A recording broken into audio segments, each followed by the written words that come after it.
What is the craziest thing that you have ever purchased?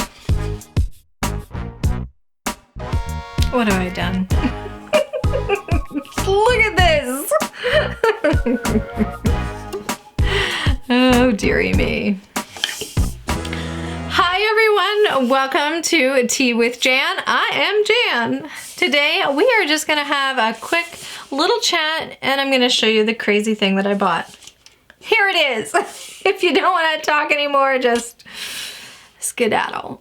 But if you are interested, stick around, hit the subscribe button, click that bell so you know when I post new videos, and of course give this video a thumbs up, and yeah, we're gonna chat down below. But anyways, let's get to what we're talking about today. All right, today I wanted to have a chat because I bought this. And I want to know, I know I'm not the only bizarre, crazy tea fan addict out there. What is the most bizarre thing that you have ever purchased? Tea related. I think this might be mine.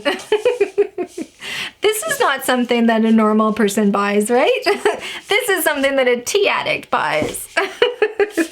So not only do I love, like, one, the size of it, two, the design, like, look at that, spectacular. Like, it is so, so pretty. And it has the lid with the W for the wittered.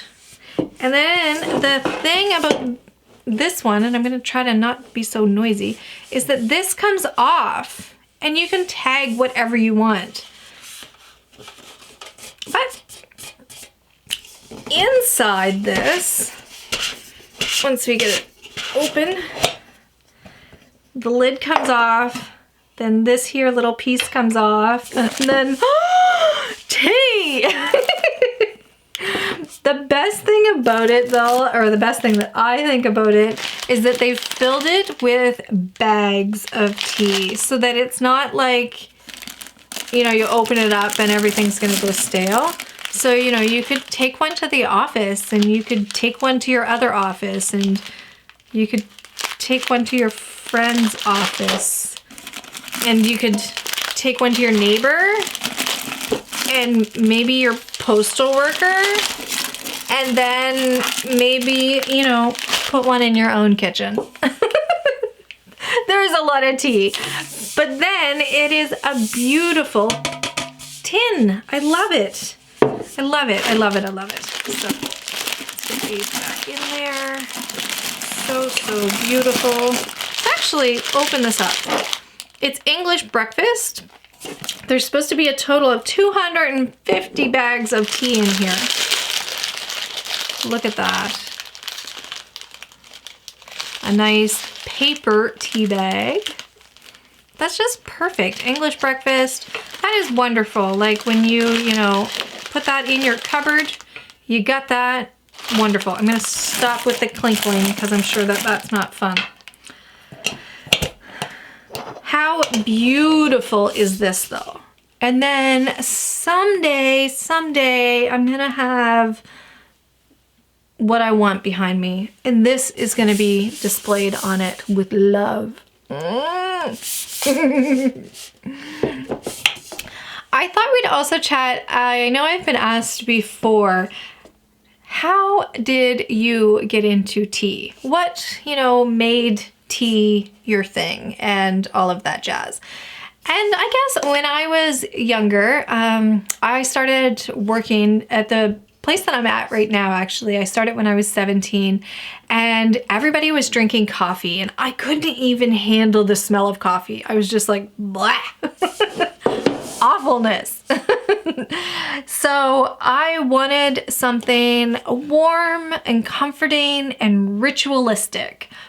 I wanted to be able to have that, you know, need to take a break, to, you know, take that moment. And that's what tea was for me. It was the, you know, the way to stop, the way to take a moment, the way to relax, the way to enjoy something, the ritualistic motion of like boiling the water and pouring the water and waiting for it. And it's almost like that, it's like meditation, like, and I think that's what I really liked about it. And for me, I think that there's no wrong way to do tea.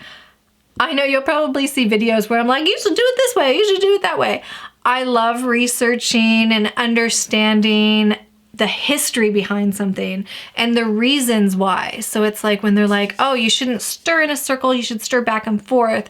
There's a reason why they say that. If you want to stir in a circle, you stir in a circle until your heart's content. It makes no matter to me.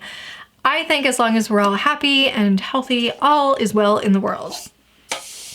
So that's how I got into tea. And then I dove further into tea when I was at a little antique shop, and it's no longer in business, but I remember talking to the shop owner, and he sat there and I was like overwhelmed with the amount of teacups, and I'm sure he was going, how am I going to make a sale? So he was guiding me and he was explaining the different teacups to me and how, like the different back stamps and stuff, and the different makers and all of that. So, and I kept being drawn back to this one particular teacup. And he said, oh, you have good taste. Ainsley's a very good name. And I said, and I'm really drawn, he had a couple Ainsleys, and I said, I'm really drawn to this turquoise. And he said, if I can give you one piece of advice, he said, especially with something like teacups, when you go to do your collection, keep it specific, keep it narrowed down. This way, my collection has been a collection growing over 20 years of those turquoise Ainsley teacups. And it all started with that first one and with that one encounter with the gentleman who impacted my life in a way for the good, because I have such joy that comes from collecting those teacups. But I'm sure he doesn't know who I am. He never thinks of me. And that's what I find so fascinating, is how we can all have these little tiny micro interactions with each other, and we have no idea how we're impacting each other, how we're like, changing somebody's life, even just that little bit. And that was the beginning of me falling in love with tea even more. And then I started understanding, like, all the different teapots and the teaware, and like that there's a fork for lemons, and I got the fork for lemons. It took me a while. My sister-in-law finally found one, gifted it to me for, I think, my birthday one year.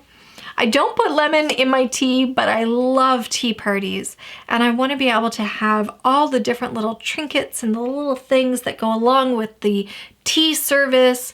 And I guess it would be more of the English or the British tea serving ways that I really, really enjoy. I love the thought of like afternoon tea and stuff like that. So yeah, that is my tea story. This is something quite bizarre for me to buy. Jeanette was like, Actually, I messaged her and I was like, should I get this? Remember the tea can that I showed you that was like the size of my head? Because I had taken a picture of it in the store. I'll put that in if I find it. See, I would love this. The size of my head. And she was like, yes, you should definitely buy that. It's gonna bring you so much joy. And it's so gorgeous. And I love that it's metal. I've seen some like cardboard ones and stuff like that, but this is like a statement piece that's gonna be on my wall someday in behind me. Someday. All right, that's all for me. I want to hear from you guys. I'll chat with you guys down in the comments down below. Until next time, take care. Bye. I love this. We have a lot of tea to drink. Oh, you guys.